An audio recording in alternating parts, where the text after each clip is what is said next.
On Friday night, while sleeping alone on my bed in the middle of the night, I rolled and touched something or someone on my bed. At first I thought it to be my wife, then I recall I haven't seen my wife and I slept alone. Fear engulfed me and I sprang up quickly, turning on the light in the room. "Babe, what is it?" the person said with a sleepy voice. After turning on the room light, I realized and got more shocked to see my wife on the bed. I was curious to hear her story. "Babe, what happened? Where did you go to and how did you get in?" "I mean, what happened?" I asked curiously as sleep left my eyes and joy filled my heart. "Is that your problem? Seeing me alone is not enough for you? Or maybe I should just leave since you won't let somebody to sleep," my wife said, trying to stand up with sleep in her eyes. I immediately rushed to her and pleaded for her to stay while promising to let her rest. I couldn't sleep for the rest of the night as I kept watching her sleep like a baby. At dawn she woke up to wash clothes. I was shocked because my wife knows that I work on Saturdays from 8 a.m. to 12 p.m. and she always wakes up to prepare me meals when we were dating and she slept over. I was a bit angered and decided to confront her at the backyard where she was washing. "Babe, you didn't prepare breakfast?" I asked softly. But you are not going to work today now. Or aren't you doing an office work, or do you eat as early as 6:30? She answered, looking very sure. I felt a knot in my stomach, as I got lost in thoughts if actually she was the one saying that. "But babe, you know I work on Saturday from 8 a.m. to 12 p.m. and you normally prepare my breakfast. What is all this now?" I sparked out, a bit provoked.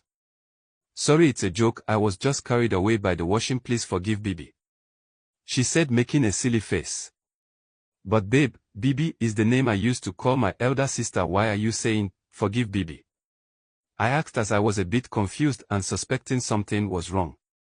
"I just wanted to provoke you a little bit. Remember what she did on our wedding?" She then laughed and walked out to the kitchen. When I got to the office, I invited David over after buying a wine that cost me 500,000 naira. David, who worked not too far away from my office, drove quickly to answer my call. Upon David's arrival, I showed him the drink. He was anxious and asked what we were celebrating. He sparked and sang praises after hearing that my wife was back. "How did it happen?" Guy explained. "Talk now," he urged as his voice was so loud. Other of my employees could hear us.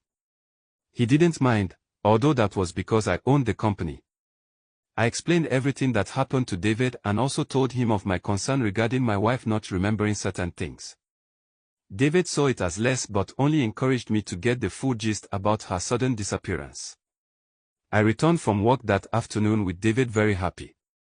While coming, the music in our car was so loud that people outside could hear it. On getting home, I was shocked to see my wife at home, because normally she goes to choir rehearsals on Saturdays. "Babe, what are you doing at home?" I asked, turned off from the happy mood I was in. "You wanted to bring your side chick. Where would I be if not home?" my wife answered in an angered tone. Both I and David were shocked as we looked at each other astonished and replied together. "You are the choir leader in your church and every Saturday is your rehearsals." "Oh," she said and got up to prepare to leave for the rehearsals. Type next episode in the comment section to get episode 4.